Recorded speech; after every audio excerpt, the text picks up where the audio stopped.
What's up, everybody? Big Herc 916 getting down fresh out. You know how we do it over here. We got another amazing guest for you today, man. It's going to blow your wig back. Matt Bowyer, man, this guy right here, you talk about gambling, sports books, Vegas. This is the man right here.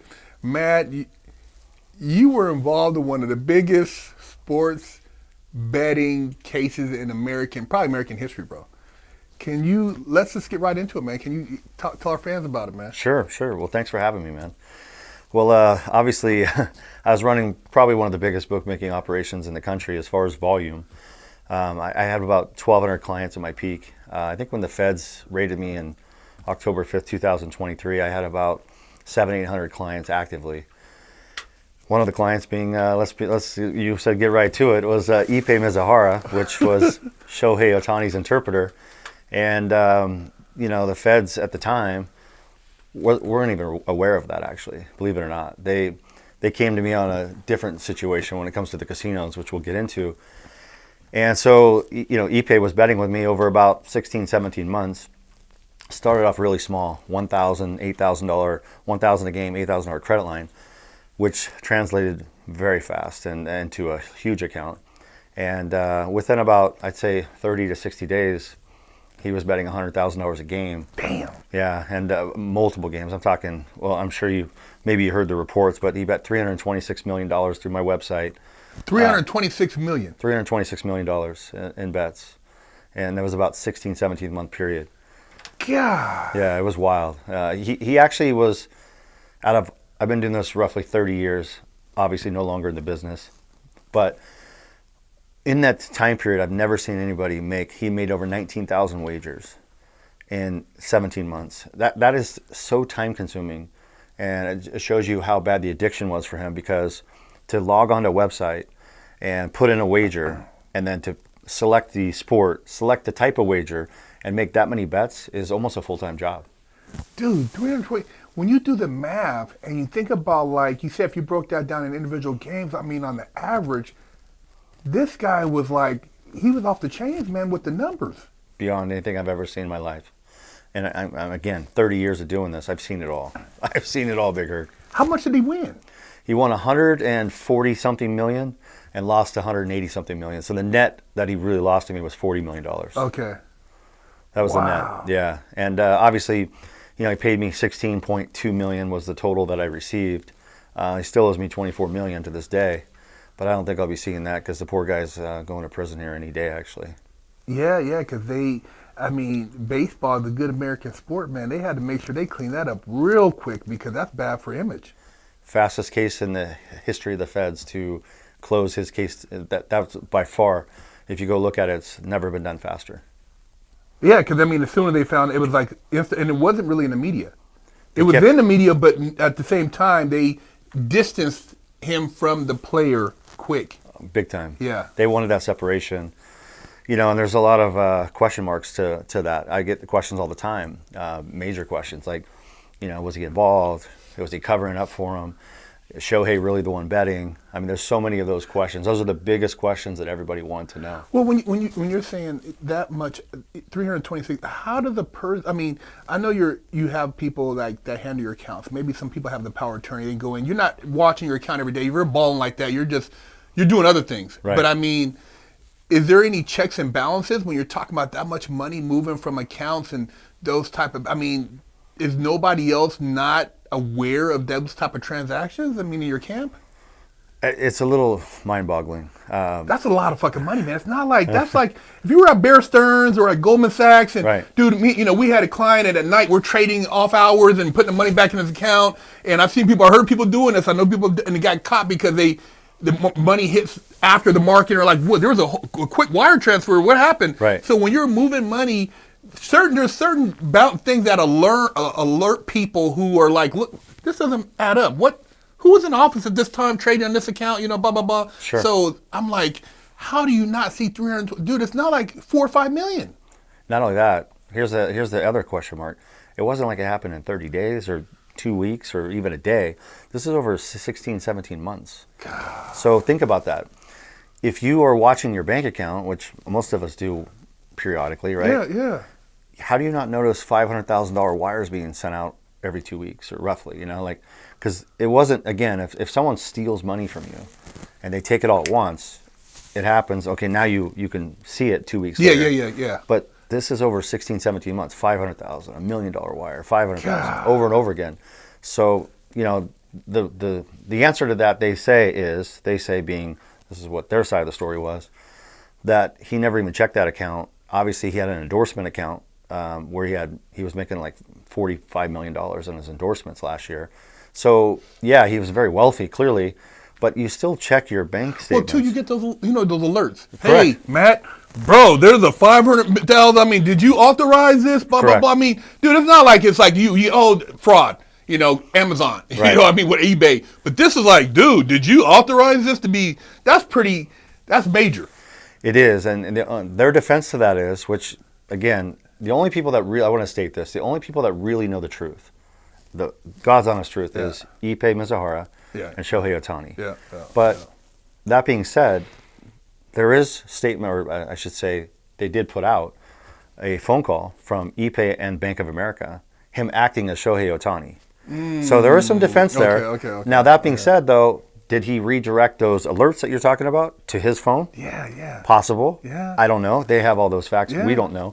But I still find it hard to believe that he didn't know that some of the money was, either helping him out. Did he loan him some? Was he aware? I don't know. Do I think Shohei Ohtani made any wagers? I don't. And I'll tell you why. I was at Angel Stadium. He was on the mound throwing 100-mile-an-hour pitches in a game, and there are $100,000 bets flying in on soccer games. So you and I both know that he can't throw a baseball and put in a wager on his phone at the same time. Now, does that mean they were partners in the account? Does that mean that they were 50-50? Because we, as a gambler, we would a lot of times have a relationship with a buddy and say, hey, Big Herc, let's go half on this game.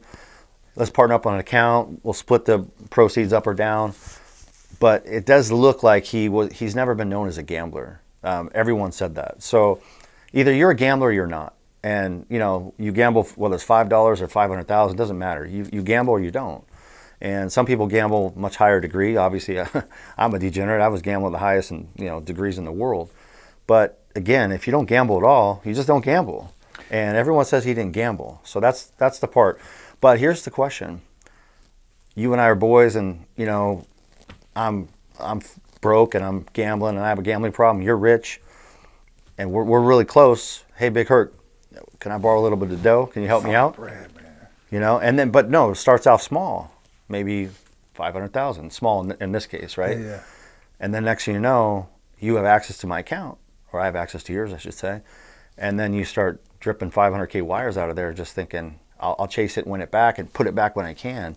That's very plausible in this case. But here's the part that's really in question. When Ippei Mizuhara was pulled aside by ESPN in a private interview that never got aired, okay, and Tisha Thompson was at my home. I've met her personally, the one handling this case for ESPN. It's very weird that they didn't air this hour interview that she had with him, where she was told by him his version of the story. And then when it all broke and the Dodgers pulled him aside, and then all of a sudden he was lying on the interview. I don't even know what was said. Yeah. But that's the big question here. I'm not saying that I know anything. I'm not saying Shohei did any bets. I don't know this, and I never want to say that something happened I don't know. But I just wonder, did he help him as a friend? And then they said, hey, you had nothing to do with this? That's the question I have. Oh, yeah. You know what I'm saying? Yeah, it just, it amazes me, like I said, because of even as a friend, it's like, dude, it's not like I'm going to go into the whole matter $500,000, and even though you're my buddy, you're making millions, but damn, dude, you're like, bro, you done lost a couple of houses in Malibu. Right. You know what I mean? No, it's a big figure. You know what I mean? And it sounded like you said this guy was all over the place. It wasn't like he was betting on everything, right? You saying soccer? Mostly soccer, but he was betting everything. Yeah, everything but baseball. It was zero bets. Okay. That is a fact. Yeah, okay. The FBI had access to my website. Wow, okay. Zero baseball bets. I can verify that. Man. But soccer was 80% of the action, but he definitely was betting on NFL. He bet on NBA. He bet on, soccer games that I've never heard of in my life, in leagues in Pakistan. I mean, you'd be shocked, truly. God. Now, is that somebody who just, because, I mean, Owen even talked about, like, some people, it's when they lose, they get off, it's like an adrenaline rush, but, like, how do you pick, I mean, how are you picking off? I mean, what do you, dude, how you have that many hours in a day, pack, like you said, over here, you don't. Game in India, game in Saudi Arabia, then I'm going to bet on the Cavs versus, the Lakers. I mean, dude, do you expect to really win? I mean. No, it's just action. Because let's be real, I would wager to say that there's no chance he even knew half of the players on any of these teams or one player. Because when you're betting on, I mean, FC Milan versus AS Roma, two popular soccer teams, people know some of the players, right? You know who Cristiano Ronaldo is and stuff. Yeah. But when you're betting on a team in Pakistan, I promise you he doesn't know one of the players. You can't even look up some of these soccer games. How do you know who that player is? So if I'm handicapping Big Herc and I playing one-on-one at basketball, at least I have an idea who I'm betting on. Yeah. But when you're betting on just random people, it's clearly you're just betting for action. He's chasing. He's just trying to win money back and what's available. Clearly he was up all night because there's nights I would go to sleep, I'd wake up and he'd win $3 million or lose $3 million. Damn. In a night. No joke. And I would wake up early just to check the account because there were some wild figures going on, for me.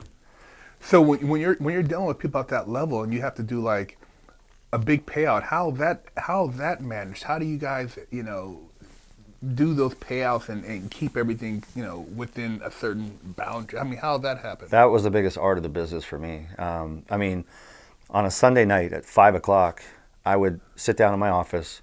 I had 48 agents across the country, literally, mostly in California, but in all states. And what you have to do is figure out exactly how to move millions and millions of dollars from Sunday, the games usually end by 8 p.m., until Monday, Tuesday. I try to pay everybody on Monday that I can. If I didn't pay you on Monday, it's because you might have been in Wyoming and you wanted the cash. Well, I have to FedEx it to you, so you're going to get it Tuesday. But the art of the movement of the money is the biggest part. So you have a guy in Texas who wins $18,000, and you have a guy in California that loses, let's say, 20. I'm going to try to get the guy in California to pay the guy in Texas for me, because. Rather than it makes it easier because it's going from him to him. Correct. Yeah. Okay. Correct. Got you. Makes sense. I had a good relationship with my clients, so when you build that rapport and they know you're honorable, you know they're honorable. I can call you up and say, "Hey, Big Herc, you owe me 12. Tell you what, just send 10,000 to here. I'll carry the 2,000 in the account. We'll just carry over the next week." Gotcha. Makes sense. And that way I could cross the money around everywhere. Because if I moved all that money into one account, it's so much movement. That's what I mean. Without the eyeball, like, whoop, that's like right off the top. Like, what is this? Correct. Yeah. So that was the biggest challenge in my business. I think I did it better than most because one of the reasons I attracted a lot of customers is, number one, is I kept their business, private. That's why I had a lot of celebrities and athletes, because I didn't talk about who they are. I still don't to this day. It's not in my book. I don't talk. You ask me questions about people, I won't say their names out of respect for them, right? It's easier to talk about them and sell them out, but I won't do it. They're still playing. There's guys that are doing movies. I'm not going to ruin their careers. Yeah. But that being said, keeping that anonymity and keeping them private and paying them how they want was so important. So if a guy wants a Venmo, if a guy wants an Apple Pay, a guy wants a Cash App, he wants a PayPal, he wants a wire, he wants cash, he wants my driver at his work at 9 a.m. or his house, all that's going to be handled. That's important to me because how they get paid is really what they care about almost more than the actual betting. They because some people hide it from their wives, or doctors, or lawyers. They don't want their wife knowing they just blew $50,000. They're hiding everything. Because it's the gambling world. Let's be honest. I mean, a lot of the wives don't want to know what their husbands are up to when it comes to this stuff. Yeah. And it's going to the casinos or DraftKings, FanDuel. You're not hiding it. It's all reported. Now, looking at sports, I mean, and you see like sometimes like some of the games. How many? I mean, in your honest opinion, is like when you're looking at the score, is you think any of the players, like whether it's like I don't know, I mean, I think the NBA would be the easiest, because it's a smaller amount of people on the court rather opposed to like football where there's more people. Do you think that certain people, in order to keep the spreads, because to me it's like amazing, and I've looked at bet. I've always been fascinated with like, goddamn, how they figure out like Oklahoma's gonna blow them out by 50. You know what I mean? I mean, really, like in a college, like football, like really, they're gonna. I mean, dude, they cover the spread. It's like what? Yeah. They beat them by like 6 touchdowns. It's like how? I mean, how was that calculated, bro? Well, I'll tell you the truth. Most people think that odds makers are giving you a line based on what they think is going to happen in the game. It's not true. The odds maker's job is to get the world to get 50% of the action on one side and 50% on the other. So let me give you an example. Go to Oklahoma. You see that spread all the time. They're playing some high school football team, basically. Yeah. The spread's 51 points, right? Where do they come up with that? Well, they run down algorithms. They run down weather. They run down all kinds of things. Turf and everything else. But the main thing isn't, if that person it's a group of people that put out the odds, they're not saying to you, hey, Big Hurt, I think Oklahoma's going to win by 51. What they're saying is, how do I get, let's just use a number, 1 million people to bet on Oklahoma and 1 million people to bet on Alcorn State, let's say. That way the juice is just there, so the sports book doesn't have any risk. There's no exposure. That's ultimately a dream for a casino or even a bookie, because at the end of the day, you take in all these bets, you have no risk, you're getting 10% juice, and there's zero risk. That's their goal. They just want double-sided action. Oh, so balance the books. That's correct. Wow. Now, that being said, they're pretty accurate with their spreads. As you said, it's pretty amazing. Like, sometimes you'll see it comes down to the last minute in almost all these games. You know, there's blowouts too. Yeah. It's pretty incredible how they come up with the odds that are so, down to the last minute. Very close. It's amazing. Yeah. NFL especially, right? This year was a little different. I wasn't booking this year because I'm out of the business, but this year was really tough on bookmakers. Vegas got beat up kind of this year because a lot of favorites. There's no parity this year. But normally it comes down to Cleveland Browns might be the worst team against like the best team, but it still comes down to the last play with the spread. Yeah. Which is pretty amazing, actually. Yeah, because I'm always tripping out just how they get the numbers so close. And it's like, dude, you're waiting like in the last 5 minutes. Like, dude, are they going to cover a spread? Then, it's almost a push, and then somebody kicks a field goal. You're like, oh, my God, you got to be kidding me. 100%. And literally that ball, whether it hits the upright or is caught or dropped, is billions of dollars across the country.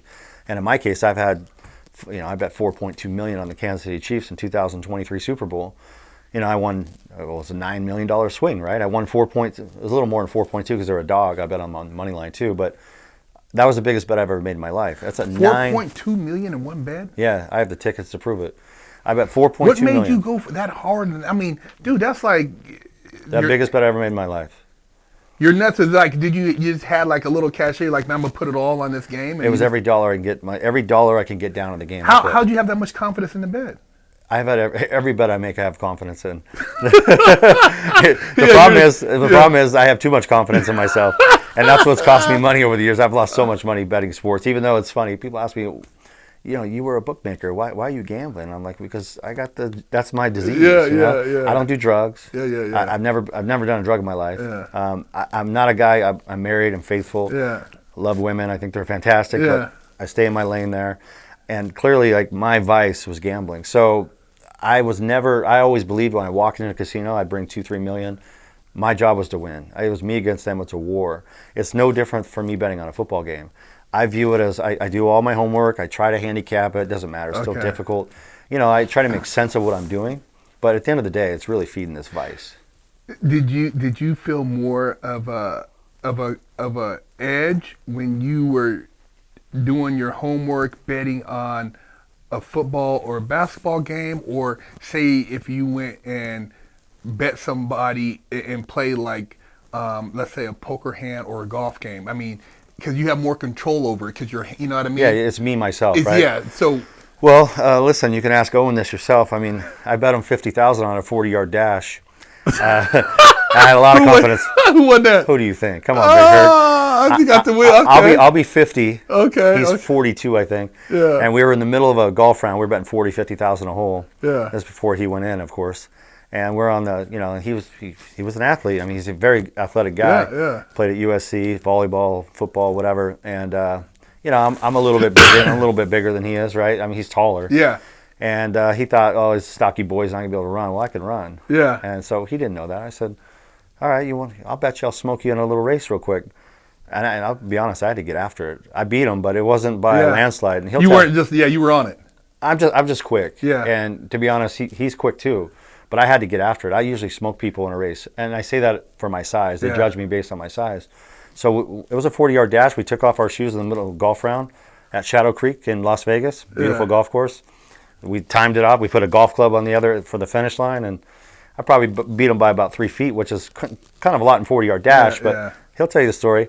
But that I had control over. I would have bet $1 million on that. Okay. You know, even though I didn't know how fast he was, he had long legs, but I just know how quick I was. If you beat me, beat me. But anyway, golf, I'm not really good at golf, but we would gamble big on golf. Okay. And yeah, of course, I'd rather bet on myself. Yeah. But unfortunately, I'm not an NFL athlete.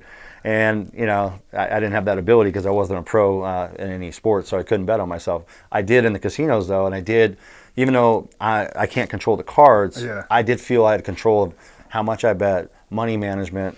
So I lost gambling my first 9 years of my life in the casinos, a lot. When I say a lot, for how young I was down like $3.5 million, and I won it all back when I was like 28, 29. Okay, when I won it all back, the MGM Grand cut me off, MGM Raj Corporation. So I won it all back. It was like $3.5 million. I became profitable, $8,000, and I get a letter in the mail that says that you're banned and barred from our properties. Because you started winning? Yeah, because I won my money back. And you know what? I called my casino host, and I'll never forget this. And he says, I said, "What's the deal here, Tony?" And he's like, "Hey, man, I'll be honest with you. I asked the same question. You're one of my best customers. I don't want to lose you, but you're labeled a non-profitable guest." I said, "Well, explain that to me. I know what non-profitable means, but I've won $8,000 in 10 years or 9 years of gambling here, you know, and I'm here every 3 weeks gambling at the highest level. Why would you guys not want my business? I was down $3.5 million. Clearly, you have potential to make a lot of money." He said, "You know what the problem is? You're up $2 million in comps over the last 9 years. So you've only won $8,000." But they look at it like you're up $2 million. And they value their customers. They want suckers walking in. You used to be a sucker, and you figured it out. Now I started counting cards. I started, you know, don't get me wrong. I still was a degenerate. So I would gamble. I wasn't in there doing what pure card counters do, right? My bets didn't go from $100 to $10,000. I was still gambling high enough where they had an edge, but it was much more minimal. And then I learned how to milk the comp system, you know, to the point where I would milk every dollar in comps. So I'll give you an example. I'd walk in, I have a $25,000 you know, table at a nightclub. We'd eat at the finest restaurants. I'd fly in their jet. I'd get a villa. They'd give me $20,000 to $25,000 in promo chips walking in. My wife would get a $20,000 gift card to the shopping spree. All of that was covered. I'd have 2 bottles of Screaming Eagle, maybe whatever, champagne, whatever I wanted. All of that, once those comps are over, you really have nothing left to get. So then, at the end of the trip, I would call my host and say, "Look, what's my theoretical?" A theoretical is a number that it spits out in their computer, and it says exactly the value of what you're supposed to lose based on that trip, based on how many hands you played. Okay, what they invested in you so they can get back return. Yeah, so let's say you bet an average of $10,000 a hand, and you played 12 hours in a trip. It'll spit out a theoretical number. What that number will say is, Big Herc should have lost $150,000 this trip, just based on the numbers. You might have won $300,000 or $2 million or lost $2 million. It doesn't matter. That number is all they care about, because that's where over time that number will always play out for them. Okay. So let's say you had $150,000 as a theoretical. Doesn't matter if you won or lost. They are entitled to give you roughly 30% in comps on that theoretical. That's what you're entitled to. So in this case, that's easy. It's $45,000. Now they back it out. All right, $25,000 at the nightclub, $5,000 for his room, $3,000 at dinners, promo chips, da-da-da. So if you haven't reached your theoretical number, what you're there, you can squeeze them for more. And people don't know that. I understood the system. So I would call my host and say, "Hey, Tony, I have $40,000 in comps. Okay, I got $50,000 in theoretical. In that $10,000, give me 20 bottles of wine. I want Opus One. I want liquor. I'd order alcohol because that's my way around it. Because a little bit of shopping, you go to spa. These are for high whales, obviously. They don't give this to lower level people. So at the end of the day, I would milk that system so bad I became non-profitable. Because even when they beat me, I would squeeze them for every drip. And that it went against me in a sense of, I was milking it, but I became non-profitable, so they cut me. So all MGM Mirage properties gone. Cosmo cut me, gone. So every casino just started eliminating me. And then I started finally winning, and then they'll cut you even quicker.